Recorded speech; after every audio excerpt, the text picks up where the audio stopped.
Myself, Hariva Prasad Damarla, a retired Deputy General Manager from BSNL and ex-adjunct professor, PSCMR College of Engineering and Technology, Vijayawada, Andhra Pradesh.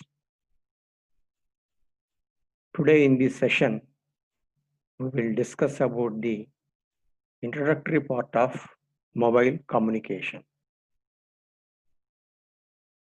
First, let us try to understand the basic modes of telecommunication. The first and foremost is fixed line communication, which is nothing but landline communication.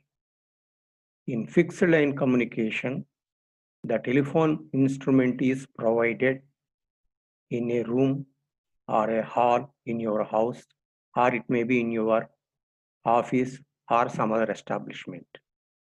You can make and receive calls at the fixed location, maybe in your office or home. You cannot move this telephone or you cannot take this telephone to some other place and have communication. You cannot make calls and you cannot receive calls. So this is the main limitation as far as fixed line communication is concerned. To overcome the problem of the mobility of telephone user, mobile communication has come into existence. As we all know, it may be second generation mobile or third generation or fourth generation mobile communication. Here, user need not be confined to a fixed location. User can make or receive calls or move and anywhere in the world. So while walking, you can make calls. While traveling in a vehicle, you can make calls.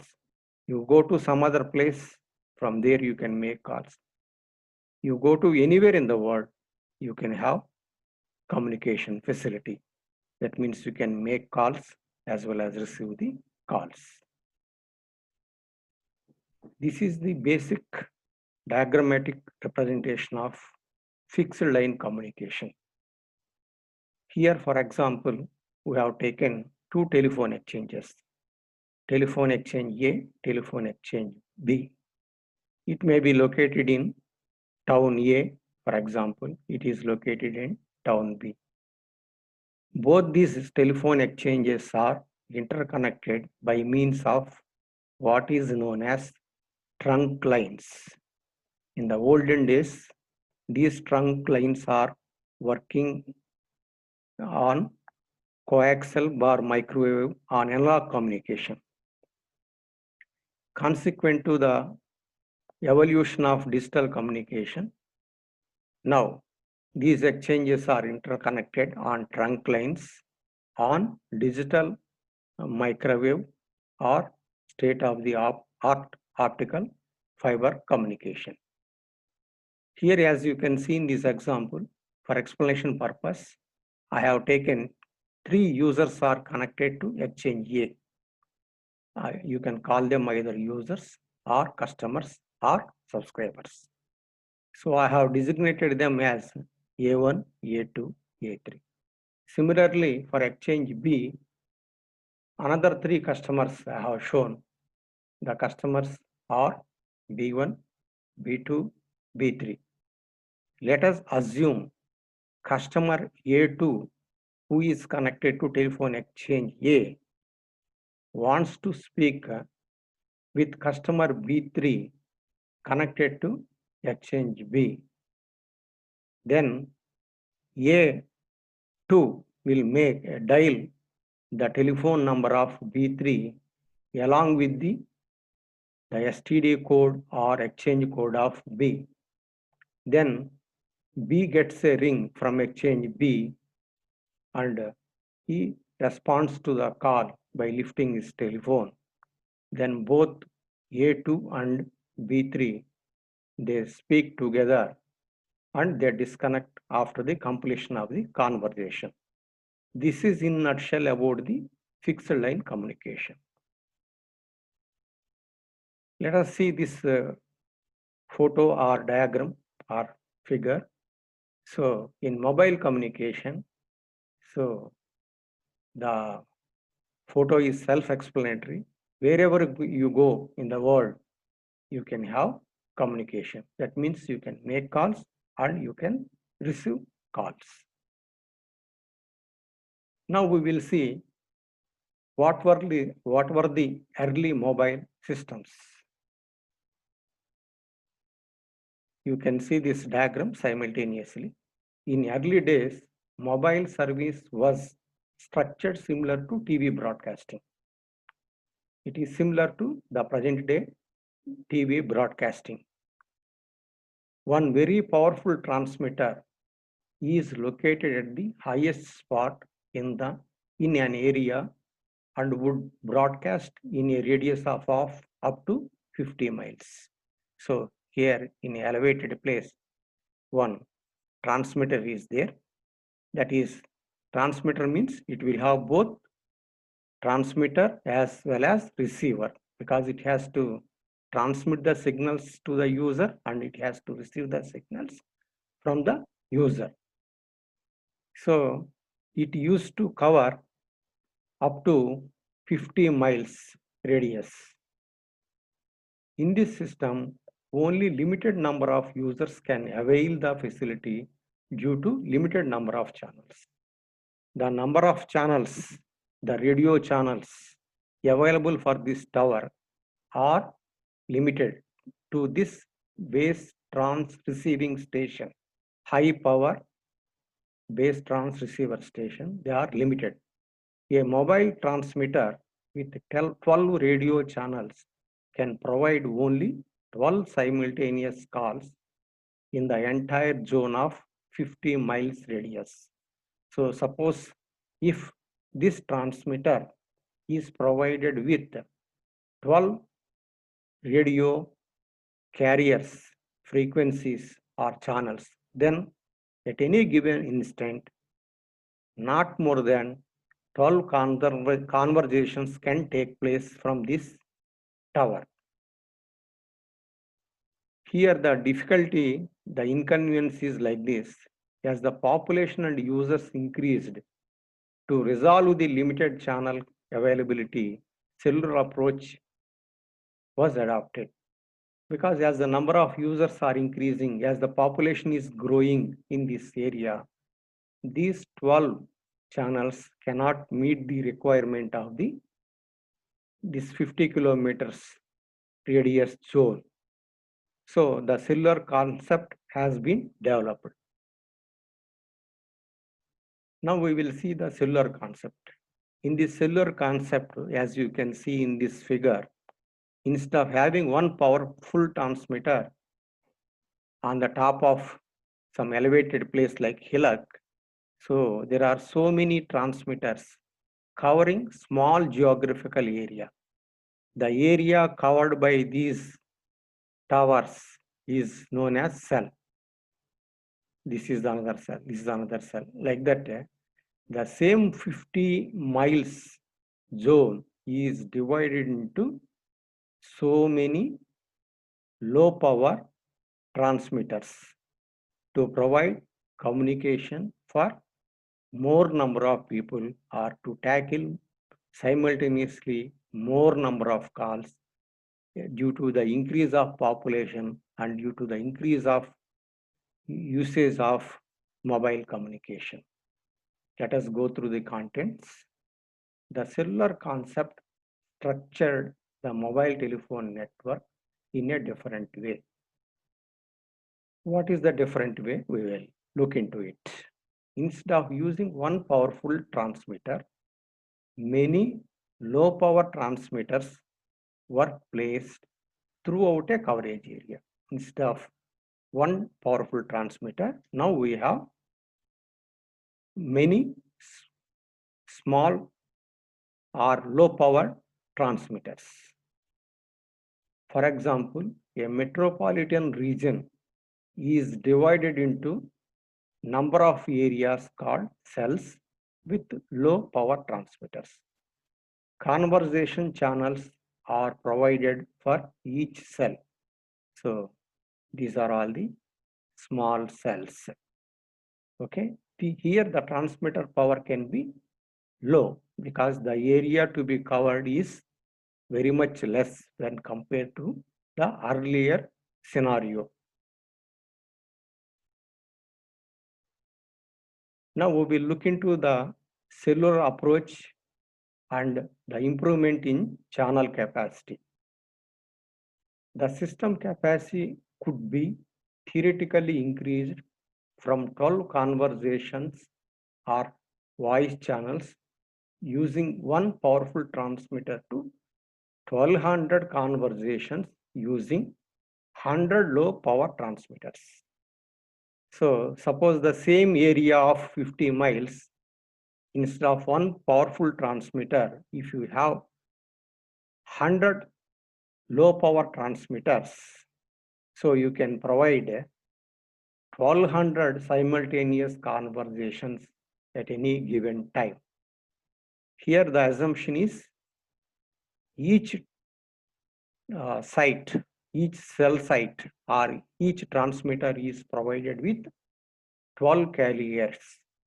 So each providing 12 conversations and 100 transmitters providing totally 1200 conversations. That means the capacity is increased 100-fold. That means the carrier into number of towers or number of transmitters. Then we will look into the evolution of cellular communication. The first commercial mobile telephone system was launched by Bell Labs in St. Louis, USA in the year 1946. Early mobile systems used single high power transmitters with analog frequency modulation.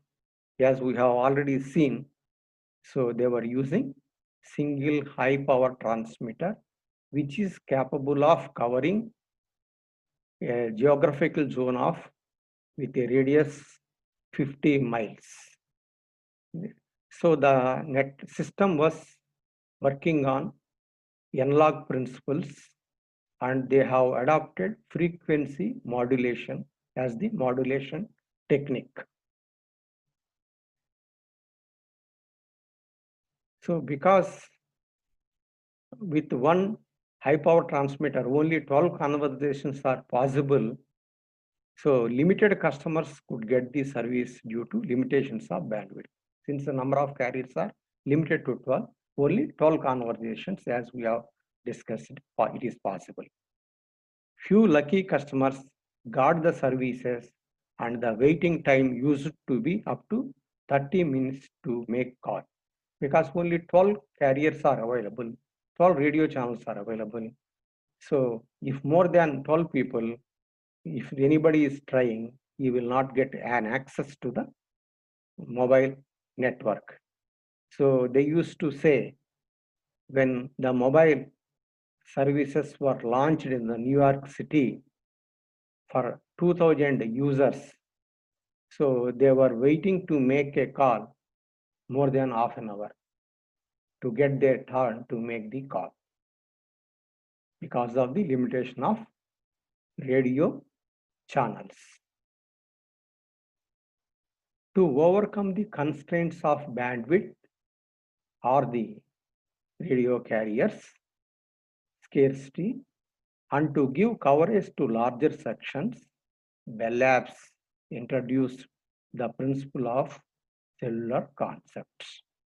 So they have switched over to cellular concept instead of having one powerful transmitter on an elevated location in a geographical area of 50 miles radius. So they have gone for low power, more number of transmitters.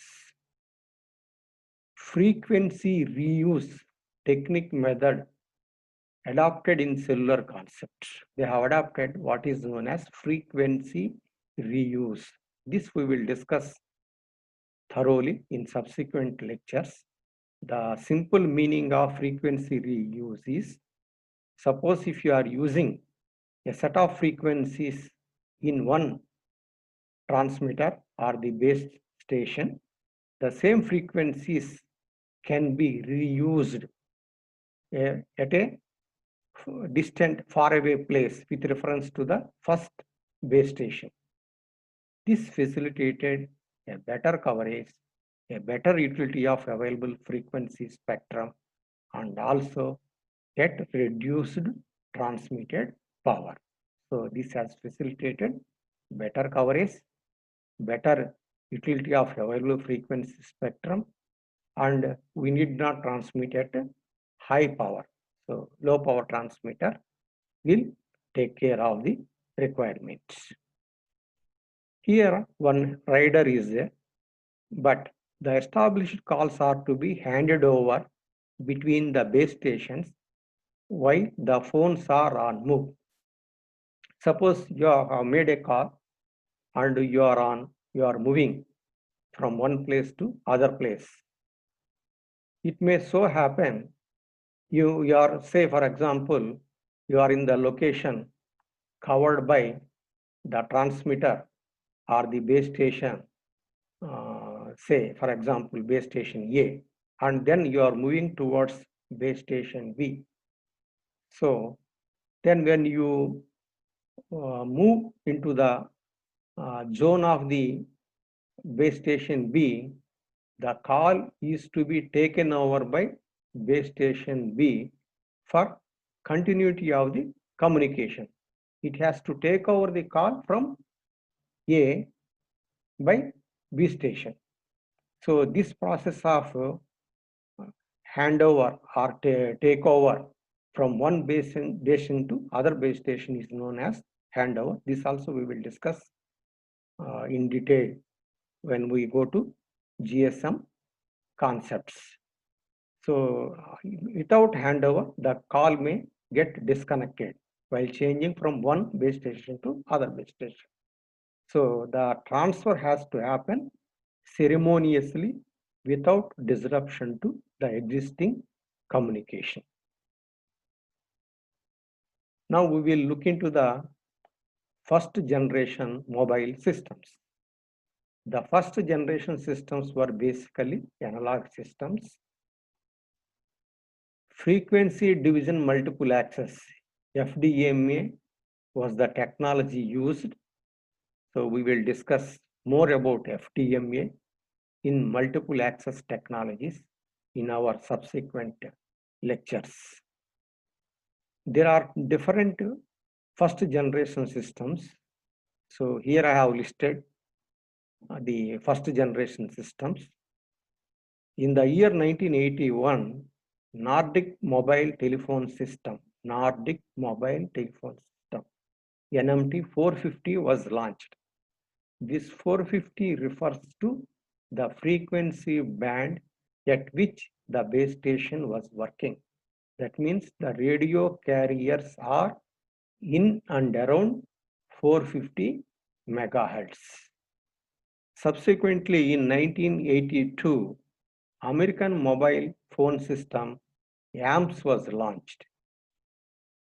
In the year 1985, Total Access Communication System TACS was launched.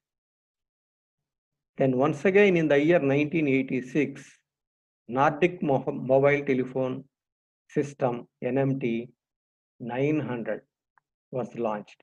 Here, as already we have discussed here, this 900 represents the frequency band of this transmitter, 900 megahertz. That means the radio channels are in and around 900 megahertz. So here is one note. The Nordic countries are Denmark, Finland, Iceland, Norway, and Sweden. The disadvantage of first generation systems. The systems were analog systems and hence they were prone to interference. Analog systems are more susceptible to interference when compared to digital communication systems. That is one major disadvantage. Here in first generation, different countries followed their own standards. There were no compatible, they were not compatible to each other, leading to roaming issues. Because each country was following their own standard, so there is no compatibility between the systems. So then the roaming from one country to other country or one technological system to other technological system, this roaming is not possible. To overcome the difficulties of first generation mobile systems, digital technology was chosen by most of the countries and a new era called the second generation mobile has started. So this is the first generation to second generation migration. Now we will look into the salient features of 2G systems. First, we will see what are the second generation systems. So these are the second generation systems. I shall read out. DAMS, which stands for Digital Advanced Mobile Phone System of North America. So these systems were working in North American countries. Then the most popular GSM system, which stands for Global System for Mobile Communication. So adopted by European countries and internationally by so many other countries also. This is the most popular mobile, second generation mobile system, and still it is in use. Then Japanese, they had their own system called JDC, Japanese Digital Cellular System. Then in the UK, they got CT2, which stands for Cordless Telephone 2 system. Then in the European countries, they had DECT, which stands for Digital European Cordless Telephone System. Then what are the salient features of 2G systems? Improved spectral efficiency was achieved by using advanced modulation techniques. Because of the advanced modulation techniques, the spectral efficiency is improved. In a layman language, the spectral efficiency refers to the number of bits that can be transmitted over a single heads of frequency. On one heads, how many bits can be transmitted or transferred is known as spectral efficiency. Then low bit rate voice coding facilitated more users getting the services simultaneously. Here in second generation, they have adopted one voice coding which requires less number of bits. So here is a small comparison between the landline voice communication, which requires 64 kbps. In mobile, with the improvised voice coding, even 13 kbps is sufficient. That means with the limited bandwidth, we can provide more communication channels. Good coding techniques make the signal more robust to interference. Because of the coding techniques, better coding techniques adopted in second generation mobile systems, so the system has become more robust to interference. The interference level is minimized. And it also facilitated new services like SMS.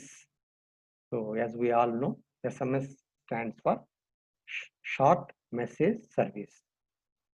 And unlike 1G, here you have the roaming facility. Anywhere in the world, wherever you go, you can have mobile communication. This is the simplified architecture of 2G network. Let us see what are the important network elements. So this is user portion. So for explanation purpose, I have shown 3 users, user 1, user 2, user 3. So the user equipment is known as MS, which stands for mobile station. Mobile station is nothing but your mobile handset with SIM card. Okay, with SIM, it is called mobile station. Then by means of wireless or radio, these mobiles are connected to BTS, base transceiver station. One thing you have to understand, this is the only portion from mobile to base station or BTS. Sometimes it is known as BS, base station. This is the only portion which is wireless. Beyond, it is similar to wireline communication only. These BTSs are so many BTSs, up to say some 100 BTSs can be connected to one network element known as BSC, which stands for base station controller, which controls all the base stations, n number of base stations, which are parented to this BSC. This BTS and BSC together is known as BSS, base station subsystem.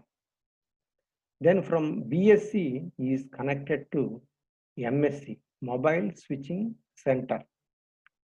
So it is this mobile switching center is also connected to different databases bar servers like HLR, AUC, EIR, VLR, and OMC. All these things we will discuss in detail when we discuss about the 2G network architecture in a separate lecture. This MSC is also connected to PSTN. This MSC stands for Mobile Switching Center, or it can be called MSTO, Mobile Switching Telephone Office. When users they make call, the interconnection happens only in MSC. Let us assume user 1 makes a call to user 3.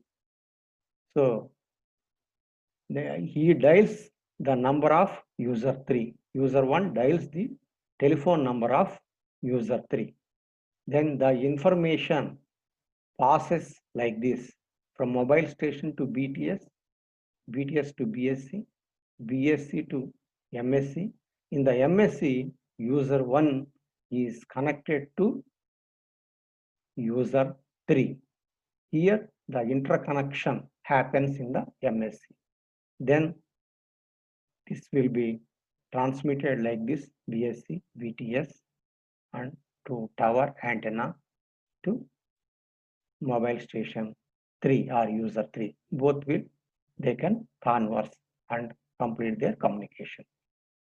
Here, one more thing is shown, MSC is connected to PSTN, which stands for Public Switch Telephone Network. That means when the mobile users, when they make call to the landline customers, so this is the network for this. So through this PSTN network, they are connected to landline customers. Now we will see 3G network architecture also in nutshell. Here, this is the MS mobile station. This is the base station. This is another base station. Here, base station or BTS is known as Node B. Node B means it is an equipment, radio equipment or base station, and this B indicates broadband. That means this base station can provide high-speed data communication or internet facility. So node B. Then it is connected to RNC. RNC is similar to BSC in second generation. So which controls radio network controller controls n number of node B network elements. Node B's and RNC put together, we can call it as RAN, radio access network. So this RNC is connected to MSC like in 2G. Of course, further one more MSC is there called known as gateway MSC, which is connected to circuit switch network. Okay, so there is another path which is known as packet switch domain. This is circuit switch domain. This is packet switch domain. Because 3G is capable of providing reasonably high speed data communication or internet facility. For that, they have superimposed packet switch network elements. The first network element is known as SGSN. The full form of SGSN is serving GPRS support node, which in turn is connected to GGSN, Gateway GPRS support node, which is connected to IMS and IP network. So this path facilitates data facility. This path facilitates voice communication. Okay, when this mobile wants to access internet, the path is from node B, RNC, GSN, GGSN, and IP network. When he makes a call to a landline customer or another mobile, so the path is like this: mobile, node B, RNC, MSC, gateway MSC, and circuit switch network. This is the architecture of third generation mobile communication. Now let us come to fourth generation network architecture. Here, this is the base station. In the second generation, we are calling it as base station or BTS, base transceiver station. In the third generation, we are calling it as node B. Here in fourth generation mobile network, we call it as E node B, evolved node B or enhanced node B. So it implies that it can provide still high-speed data communication or high-speed internet access. These node Bs are connected to MME, which stands for Mobility Management Entity. It will take care of the mobility of the user, which is connected to SGW. SGW stands for Serving Gateway, which is connected to PGW, Packet Gateway, which is connected to IMS, Internet Fixed IP Network and all. So one thing here we have to notice is, here there is no separate path for circuit switch or voice calls. So here voice also is converted into IP. Whether it is IP or voice, everything happens in packet switch domain only. There is no separate entity for circuit switch and packet switched networks.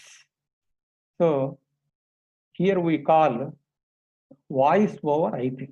Voice is sent over IP, or because fourth generation is also known as LTE, which stands for long-term evolution. So voice over LTE, VoLTE. Then apart from this 4G network, I have shown another network of 3G comprising of SGS and RNC. So this is required in the initial stages when entire geographical area of a telecom service provider is not covered with 4G network. When he moves to some other place, if there is no 4G network in that area, so the 3G network in that area will serve the requirement of this mobile user.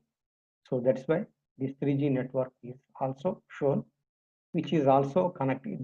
This 3G network and 4G network are connected via serving gateway. Here is a comparison about the mobile generations right from first generation to fourth generation. First generation systems are YAMS, NMT, TAX. Here there is no data facility by default and it provides analog voice communication. In second generation mobile, the systems are DAMS, GSM, GPRS. We will study separately about GPRS. CDMA1, we will study about CDMA also. Then here, some improvements have been made as far as data is concerned. So data capability is introduced here. Of course, it is very less in the order of 0.5 megabits per second. With this, we can provide here from analog, we have switched over to digital. So we can have digital voice and email facility because it does not support more speed. So for simple emails and all possible. Of course, SMS also is possible. Next, 3G. Here the different technologies are CDMA 2000, EVDO, which stands for Evolution Data Optimized. Then WCDMA, we will study about all these things. HSPA, HSPA plus, TD-SCDMA. These are the different technologies and improvements one over the other with different salient features. So in 3G, the speeds up to 63 Mbps or slightly above, it is possible. So it provides mobile broadband. Okay, you can have audio, video contents on 3G network. Then when we come to 4G LTE, so the technologies are LTE, long-term evolution, and LTE advanced version. Here the speeds, you see how he is jumping. The speeds up to 300 megabits and above also possible. So here live streaming is possible apart from voice, SMS, and high-speed broadband. And LTE also facilitates connecting more number of users in a given unit area. So this is the another advanced feature as far as the fourth generation is concerned. Next, we will peep into the 5G, which is in the offing. So 5G can be considered as total wireless access system. Everything is wireless. Here the only one main network element is base station, which is having the capability of so many network elements. All the network elements capability in 3G and 4G are provided in the mobile station itself. Here the mobile station is technically known as G node B. I think I have not shown G node B. Node B we have seen. Node B means broadband. U node B we have seen in fourth generation. Enhanced or evolved node B. Here it is G node B, which stands for gigabit. That means this base station can provide speeds in the range of gigabits. So maybe 1 GB, 5 GB, 10 GB, or even up to 20 GB. So we are improving the data side from second generation to third generation to fourth generation to fifth generation, apart from some additional facilities. Here you can just scan through some of the services that can be supported by fifth generation, which is in the offing. Already in some advanced countries, some experimental systems are working. So here device to device communication is possible, and communication with multi-hop also is possible. That means, so the communication from this base station to this mobile is possible via in between mobile also. Similarly, for this vehicle also, through these two mobiles it is possible. Then this provides ultra reliable communication. The communication is very, very reliable. Then this provides machine to machine communication. Different machines, they can communicate with one another. And it also facilitates inter-vehicular, vehicle to vehicle road communication also. All these things are depicted here. It can provide excellent communication facility for ultra dense deployments like marketplaces, shopping malls, or railway stations, bus stations, airports, where the users are more densely populated users. So the base station or the G node B is connected to internet cloud. Here everything happens in the internet cloud. With this we can, with 5G, we can have some new services. So we can have a business cloud, we can have virtual reality, augmented reality, and any other novel services also, it is possible. So thank you very much. This is the only introductory part. If you like my videos, please subscribe to my channel. Thank you.